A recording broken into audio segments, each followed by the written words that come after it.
I'm Nova Rafif and you are watching Jamtol TV.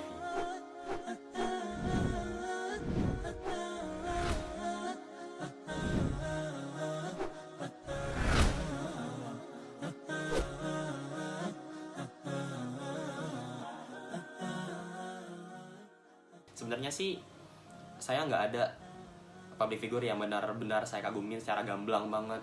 Tapi kalau misalkan ditanya siapa gitu, saya akan menjawab Dr. Gamal Albin Said.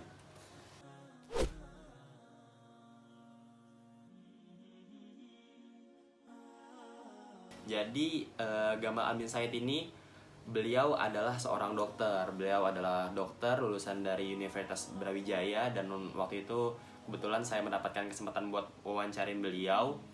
Beliau mendapatkan pendidikan dokternya itu juga jalur undangan di Universitas Brawijaya. Kenapa saya kagumnya sama beliau?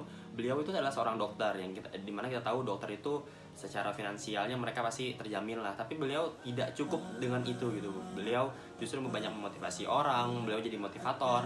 Terus juga beliau peduli terhadap sekitarnya, terhadap lingkungannya.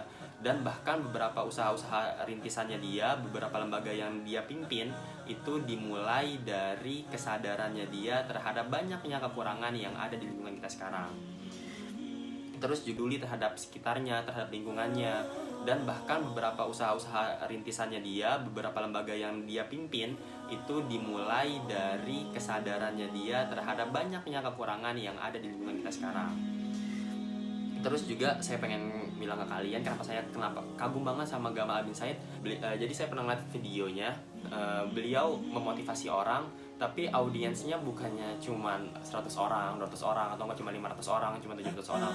Tapi beliau memotivasi orang dengan audiensnya tuh satu stadion. Dimana biasanya kita ngeliat di pembukaan Piala Dunia, biasanya itu ada yang nyanyi siapa seorang penyanyi yang terkenal gitu kan, dan mereka menghibur para penonton dengan lagu-lagunya gitu. Tapi beliau ini ngomong di depan beribu-ribu orang yang menyaksikan dia, dan dia memotivasi. Dan sampai-sampai beliau ini masuk daftar 50 influencer yang paling berpengaruh di dunia saat ini.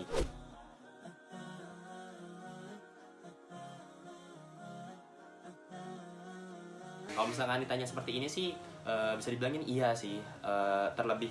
Lebih dari kesadaran saya terhadap lingkungan sekitar gitu, dimana Dr. Gamal Albin Said ini beliau menjadi teladan bagi saya untuk beberapa aspek. Ketika beliau melihat ada seorang anak kecil yang dia nggak bisa berobat karena orang tua tidak ada biaya untuk pengobatannya, beliau memutar otaknya untuk gimana sih biar semua masyarakat Indonesia ini, mau yang kaya, mau yang miskin, mau yang sederhana, itu bisa mendapatkan fasilitas kesehatan yang memadai seluruhnya.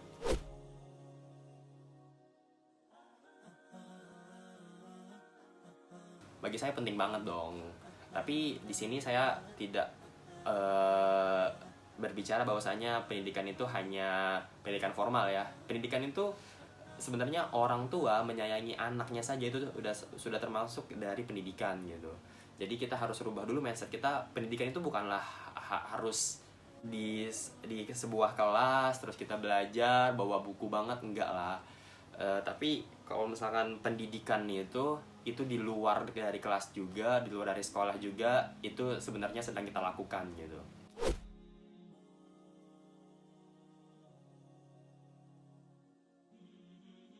Saya harap pendidikan di Indonesia bakal lebih baik lagi, tenaga pengajarnya bisa ditingkatkan lagi, terus kesadaran terhadap pentingnya pendidikan di Indonesia harus lebih ditingkatkan lagi, terus juga seluruh komponen-komponen pendukung dari pendidikan itu sendiri di Indonesia harus bisa selalu bersinergi untuk membangun pendidikan di Indonesia yang lebih baik lagi, karena pendidikan ini merupakan salah satu sektor yang paling penting di semua negara yang ada gitu kan. Setiap negara yang maju pasti pendidikannya bisa dibilangin maju gitu.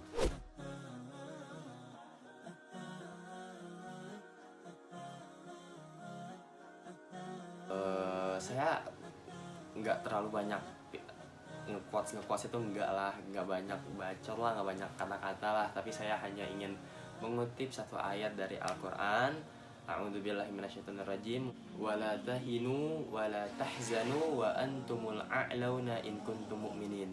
Dan janganlah kamu merasa hina dan janganlah kamu merasa sedih, dan kamu itu adalah orang-orang yang berderajat tinggi in kuntum mu'minin, jika kamu adalah orang-orang yang beriman. Mungkin sekian dari saya. Wassalamualaikum warahmatullahi wabarakatuh.